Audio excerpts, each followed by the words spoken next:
everybody, Jane here, and today I am coming to you with recommendations for books with disabled characters. Many of you are probably taking part in the Disability Readathon in October, and I wanted to tell you a little bit about that in case you hadn't heard of it, and if you had heard it, give you some book recommendations, because I think it's important for us to be reading books with characters who are differently abled. So the Disability Readathon runs through October, and there are 5 categories. You're supposed to pick a book from each category. And I'm just going to go over the prompts real quick with you. Category 1 is read a nonfiction book, read a book with your favorite color on the cover, read a poem, must be own voices, read a book with the character or by an author who has a mental illness. I should stop and tell you that you can read either with characters who are differently abled or by an author who is differently abled. So any of those are appropriate for this readathon. Category 2 is read a comic book, read an autobiography or memoir, read a book with queer characters and or a queer author, read a mystery or thriller. Category 3, read a book set in a country different from your own, read a book set in the future, read a book featuring physical disability, or read a Twitter thread. Category 4, read 3 blog posts by a disabled person, different blogs for each. Read a book by a person of color, read a romance, read a book featuring chronic illness. Category 5, listen to a podcast episode or read its transcript. Read a historical fiction book, read a book featuring an animal, read a children's book. So those are 5 categories, and you're supposed to pick one book from each category to participate. And I wanted to share with you my recommendations if you haven't already put together a TBR for the Disability Readathon. The first thing I'm going to do is tell you my own books that have disabled characters. Now, I will mention that for the readathon, they do ask that you focus on own voices. So most of these will not be own voices except for the chronic illness character I'm going to mention. So I have polycystic ovarian syndrome, and one of my characters, the one in Loving a Fallen Star, the girl Annie, she has polycystic ovarian syndrome. And it's not a huge part of the story, although it does play a role. With PCOS, it's very difficult to lose weight. It can affect fertility. It's kind of a complicated long-term illness. Basically, I started having symptoms of it when I was 11, and it made it very difficult. I had to have fertility treatments to have children, makes it very hard to lose weight, all that good stuff. So that is the only Own Voices book I have. The other books I'm recommending I don't believe are Own Voices, and so you should definitely prioritize Own Voices if you're able to.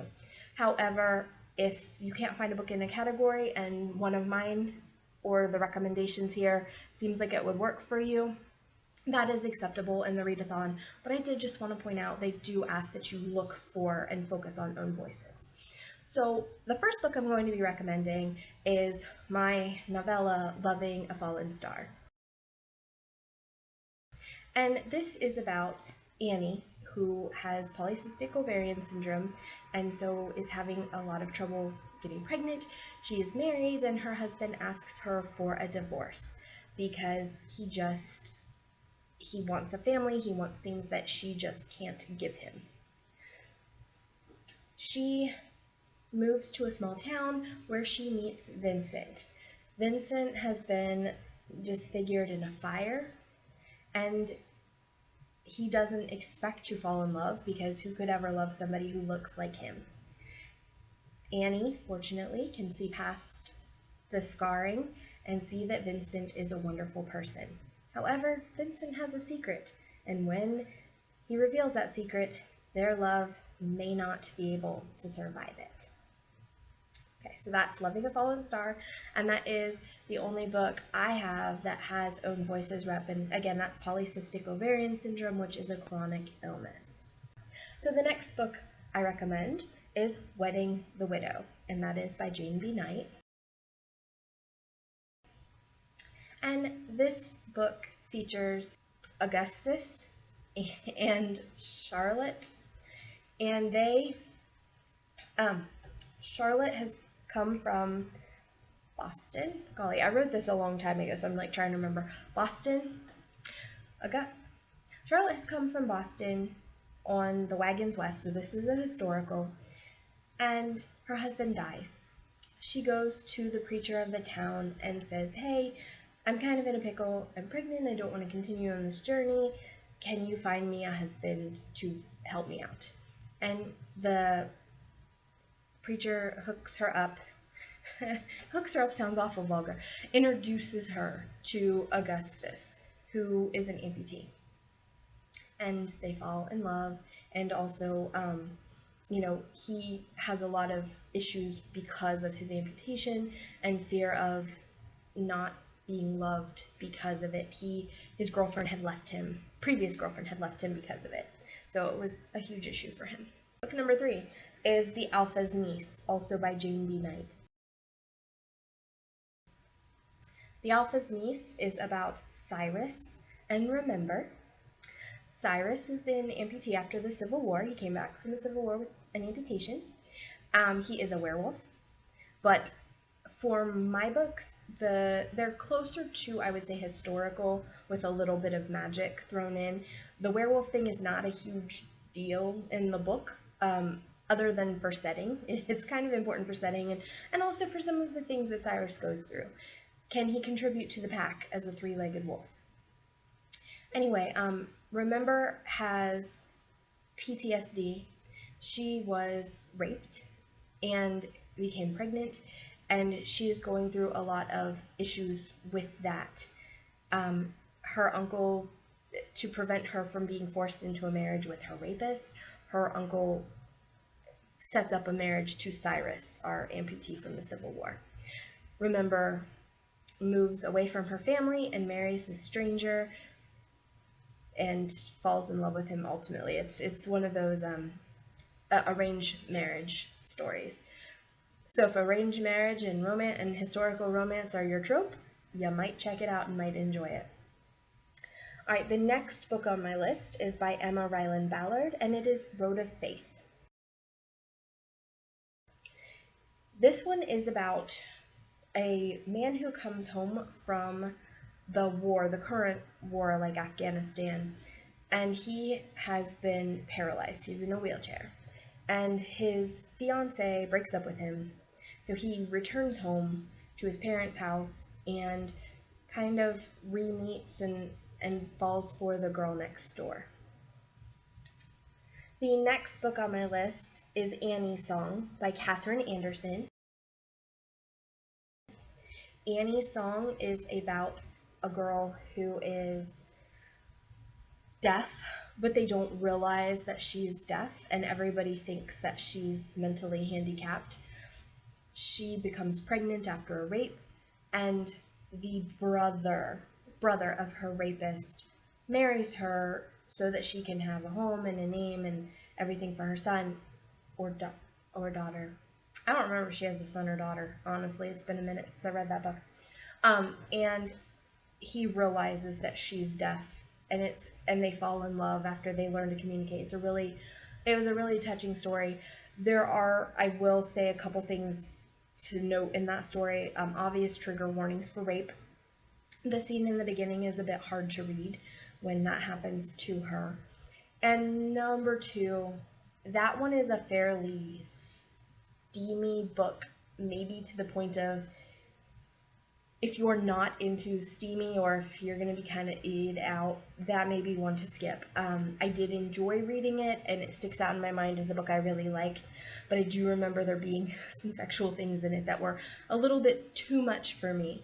And some of you know, depending on how it's done, that can be really easy to go over the limit for me. Not always, because I just recently read a Tessa Dare that didn't mind that it was quite smexy, but Aniyah Song, I remember being a little bit like, oh, I'm not sure how I feel about that. That one is also historical. The next one, also a historical romance, can you see a pattern here? Is Simply Love by Mary Balogh. It has been a hot second since I read this, but I believe it is a single mother who falls in love with a guy who was injured in the Napoleonic Wars. I think it was the Napoleonic Wars. It was one of the older wars. And he is now a steward. He lost an eye, he lost an arm, and he's an artist. And he's really struggling because he lost his painting arm. And he just doesn't really know what to do with himself. So he's become a steward for this land. And she and her son are visiting on holiday. And she's a single mother. She's never been married. So there's some stigma with that. And I believe, I don't remember how they're related to the family that owns the land. But anyway, she comes, they meet, they fall in love. It's amazing. I loved it. I do plan on rereading that in the near future because it was so good, but it's been a few years since I've read that. But Mary Balogh, I highly recommend all of her books. And I do believe Mary Balogh has some other characters with disabilities, including like PTSD and stuff from the war. So worth checking into her stuff. The next book, and I don't remember 100% that this is the best one for disability rep, but I know that there's disability rep in this series. And after reading the descriptions, I think this is the best one. Her Love Comes Softly series. So basically, in the Love Comes Softly series, you have a woman who, it's kind of a similar story as my Wedding the Widow, how it starts. You have a woman who's traveling west on a wagon train, and she's stuck after the death of her husband, and she's kind of decides to marry a guy in the town. Now, this guy in town doesn't have anything wrong with him, but he is a single father. His wife has died, and he needs a mother for his daughter. So they get together, and it's about their whole family. It is inspirational romance, so there's a lot of religion in it, so just be aware. Also, Road of Faith is religious romance, so that's not your thing. Just be aware those two are religious. Anyway, so with the Love's Unending Legacy, later on in the series, there is an accident, and the dad, I want to say he loses his leg, or he has serious injuries to his leg where he's on a crutch. And Love's Unending Legacy, I believe, is where everybody in the family is kind of trying to deal with this injury that he has. I also know that in one of the books, there's somebody who has an arm amputation, but I'm not sure if it's that book or not. But and that character, I think, plays a more minor role. He's a love interest to one of the couple's children, I think. So, good series and all. There's a couple different characters. You might check it out. But I'm not entirely sure which book is the best for disability rep. Another book, and this is a graphic novel, is The Tea Dragon Society. This book I just recently read, and it's wonderful. It has all kinds of representation in it, including a character who's in a wheelchair. And the last recommendation I have for you is the Percy Jackson series by Rick Riordan. And Percy has dyslexia. If you are participating in the Disability Readathon, I would love to hear about it. Please leave me a link below to your TBR. If you are new to my channel, thank you, welcome. Please subscribe if you'd like more content. My social media is below. Feel free to connect with me off of YouTube. And also, as I mentioned, I'm a writer. The Alfas Nice is available on Kindle Unlimited if you have that program and want to read it for free.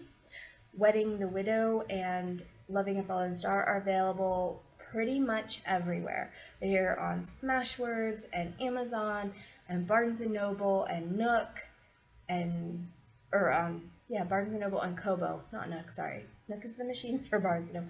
Kobo. They should be available just about anywhere. So if you would like to check them out or any of my other books, feel free to do so. Until next time, this is Jane. Bye.